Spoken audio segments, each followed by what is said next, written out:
I'll tell you point blank, I have not 1 ounce of remorse for Teresa Ann's death.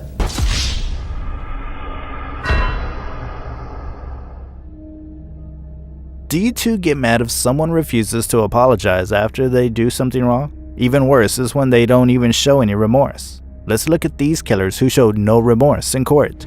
Randall Moore. A man convicted of killing his estranged wife said at his sentencing that he has no remorse for her death. Exactly 1 year ago Thursday, a hostage situation in Des Moines ended with Teresa Ann Lynch Moore dead and a police officer injured. Randall Moore was convicted of kidnapping and killing Teresa Ann Lynch Moore. Randall Moore also shot Des Moines officer Todd Rowland. Moore was sentenced to 3 consecutive life sentences for Teresa Ann's death and 25 years in prison for shooting Rowland. From Moore throwing insults at his victim's mother, to Moore's several minute tirade in court, to a fight over Teresa Ann Lynch Moore's childhood pictures, which Moore said should burn in hell, court experts said the sentencing was unprecedented. But then veteran judge Joel Novak got a turn to talk.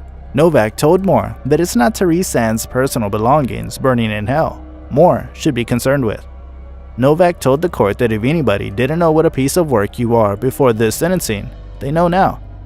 The court doesn't allow me to punish you any more than I'm doing now. If I could, I would, said Novak. The court doesn't allow me to punish you any more than I'm doing now. If I could, I would. What you did to my daughter was evil, hateful, and despicable, said Lynch during the victim's impact statement she read during Moore's sentencing Friday. You couldn't destroy her spirit, so you took her life instead. Before the sentencing, Moore and family members had a chance to read victim impact statements. Moore spoke for close to 11 minutes. And I'll tell you point blank, I have not 1 ounce of remorse for Teresa Ann's death. It could have all been prevented. All you had to do is let me see my kid. Now you're never going to see her again. The judge, Novak, sentenced Moore to 3 life sentences for the crimes against Teresa Ann Lynch Moore and 25 years in prison for shooting Officer Rowland. He ordered the sentences to be served consecutively to underscore the severity of the crime and Moore's disregard for the law. I've never, ever seen anybody like you. I hope, really, I never ever see anybody like you again. The court doesn't allow me to punish you any more than I'm doing now. If I could, I would. Keith Ferguson. A Michigan man accused of fatally shooting his wife and father-in-law was charged with murder, home invasion, and kidnapping. Keith A. Ferguson, 40, of Kalkaska, was arraigned Wednesday on open murder, firearms, and other charges in Kalkaska District Court. A judge set his bond at $10 million, and Sheriff David Israel said Ferguson will be represented by a court-appointed lawyer. Keith Ferguson shot and killed his estranged wife, Tiffany Ferguson, and his father-in-law James Weber last November in Kalkaska County. The crimes left Ferguson's 4 children without a mother. Authorities arrested Ferguson after he released a hostage and left the home where he'd barricaded himself for several hours beginning late Tuesday. Police said Ferguson killed his wife Tiffany Ferguson, 42, and his father-in-law James Weber, 63, at homes in the county. All the evidence is there, the sheriff told the Associated Press. We've got witnesses. His own children witnessed him shoot these other family members. We've got admissions from him in roundabout ways. Court records showed that Tiffany Ferguson filed for divorce in September and a hearing was scheduled Friday. Israel said that the couple's children ran from their grandfather's house and told a neighbor that their father shot their grandfather and mother. The neighbor, a Kalkaska County Sheriff's deputy, called 911. About the same time, Keith Ferguson called 911 from a home in Orange Township and said he had a hostage and warned that he would shoot any responding officers, Israel said in a statement. Ferguson surrendered after a 7-hour standoff, and the hostage, who Israel said wasn't a relative and appears to have been taken at random, was unharmed. People close to Tiffany Ferguson and James Weber reacted with excitement and relief to Keith Ferguson admitting to murder. I was kind of surprised because I thought if he was going to admit to it, he would have done it that night, said Barbara Clem, family friend. I was a little shocked and skeptical about what his plans were, but I was very happy. We've always hoped the best for the family. We hope the children would be able to stay out of it and none have to testify in court, said Abe DeVol, Kalkaska County Sheriff. During his plea, the Kalkaska County prosecutor said Ferguson became agitated and upset. So much so, the judge decided to take a break. Understand what I'm saying? You know, let's just make this painless and not. Give me my 100 years or whatever and get me the out of here. That's what I'm trying to do. Okay, well do it. You understand me? What you want. I'm not doing this in front of these stupid cameras and these inbreds. Ferguson came back and was much calmer. This is not unexpected. This is something he's been displaying throughout his court appearances, said Mike Peralt, Kalkaska County prosecutor. He would start cussing, then he would stand up and start yelling. It escalated quickly. Peralt says he was prepared to move forward with the case. I was certainly prepared to go to trial. I had regular meetings with my detectives, said Peralt.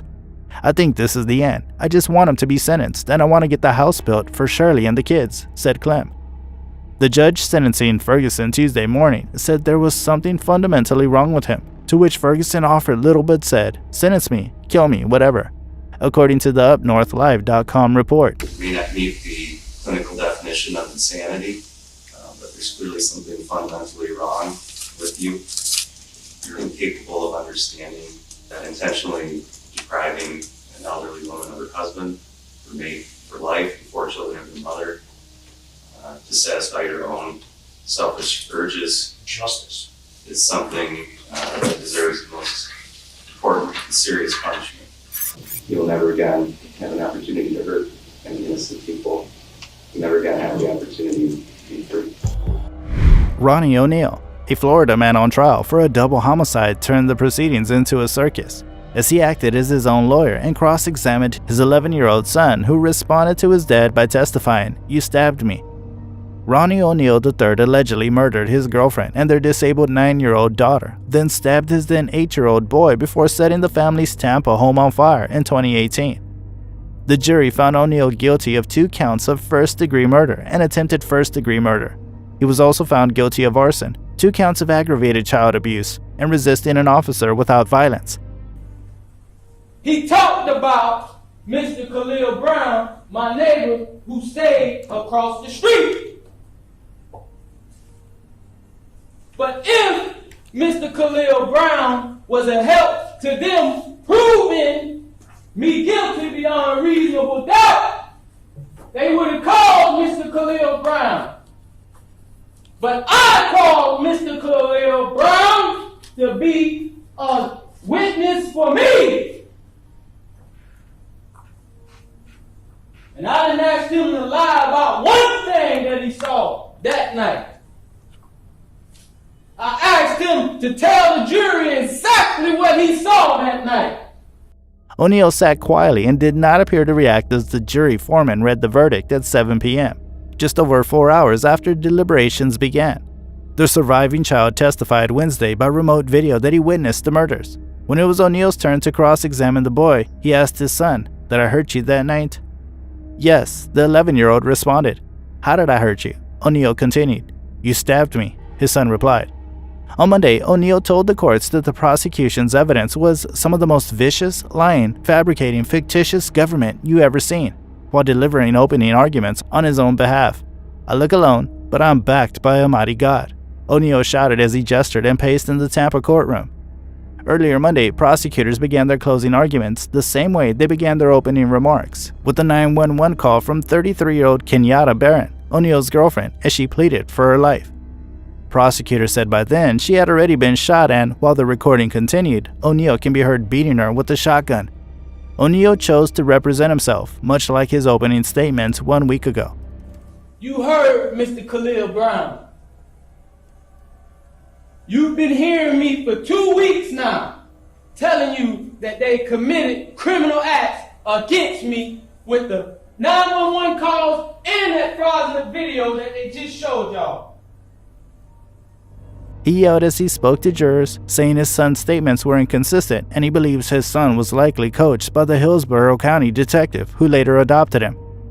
"I did kill Kenyatta Barron, but I want you to tell it like it is if you're going to tell it," he said. In the middle of the night in a Riverview neighborhood, neighbors woke up as the violent rampage took place. Soon after, first responders arrived at the gruesome scene. One neighbor testified saying he watched O'Neill strike and shoot Barron.